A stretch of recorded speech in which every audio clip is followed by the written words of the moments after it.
All right, so we just finished at the gym. I had 40 minutes of cardio and a boatload of steps. And Beeb did upper body? Shoulders. Just shoulders. Just shoulders. So we had, I had a moment on the, I think the elliptical, where I was genuinely, maybe wasn't gonna make it.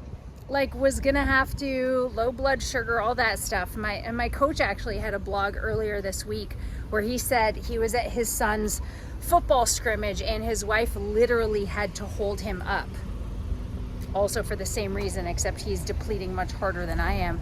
And you wonder, pardon? So it's hard, but it's relative.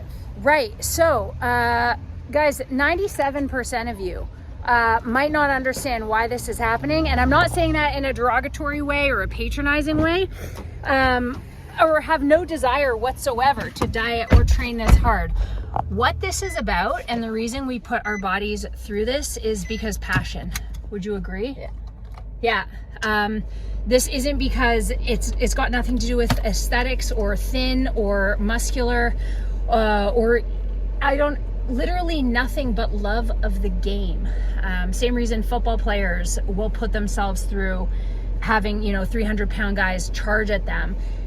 So what I'm trying to say, I think a very long-winded way of me saying I push through anyway, is I hope you guys find something you're as passionate about, that you're willing to put your bodies and your minds through, as honestly as we are about our preps.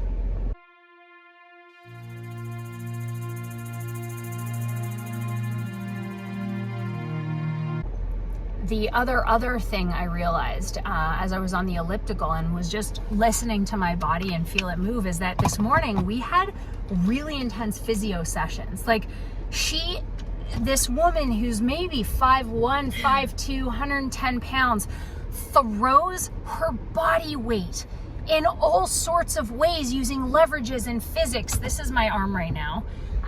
But imagine how my butt and my sacrum, my hamstrings, my quads, I T-band, there's no part of us she left unscathed. So I was like, yo, it's not the carbs and it's not the cardio and it's not the energy deficit.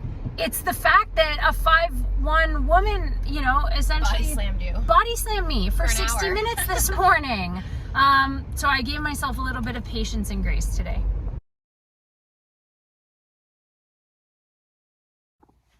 Good morning, Katie.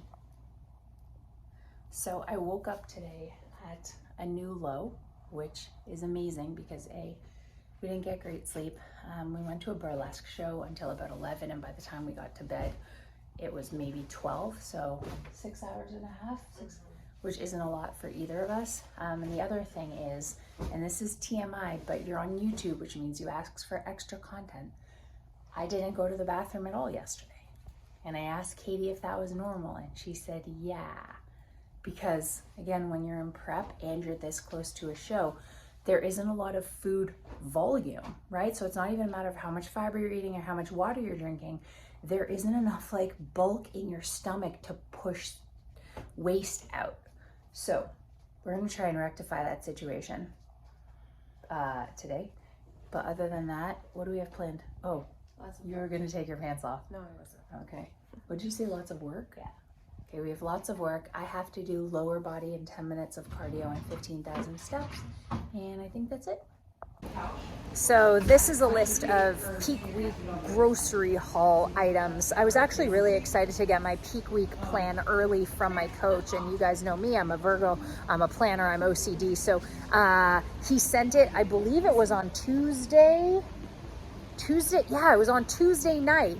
And I immediately made my meal plan from Monday through Friday for next week. That's how excited I am. That's how, actually, I don't know. I mean, of course it's excitement, but I think that's how nervous I was. You guys know me, when I get anxious, I like to calm and ground myself. I like having an anchor or a compass, and often planning my meals or planning my day or making a program for a client is what helps calm me down. So yeah, I made the meal plan on Tuesday. Finally, Katie and I got back from Orlando. We went grocery shopping, and now all of the items have been procured.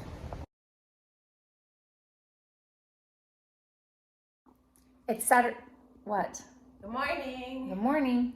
It's Saturday morning at 6:40. I've been up since 5:55 because that's what we do. Hi.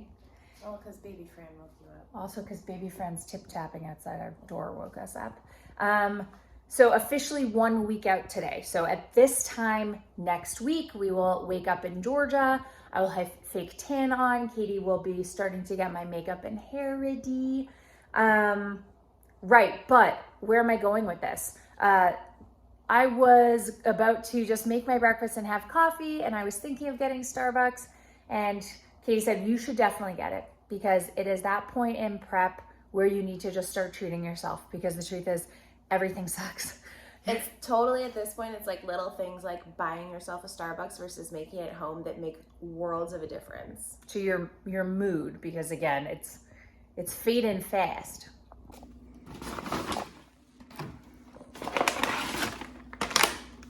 Oh my gosh. No, but these are mostly yours. No, I don't Some think of these so. are mine, What else do we have? obviously. And one for you and one for me. And then this isn't really fall. It's pretty much like an anytime thing. But Snickerdoodle is, I don't know, I would say it's like a pumpkin, right? Not a pumpkin. Oh my God. Snickerdoodle is a fall flavor. Totally. Yeah.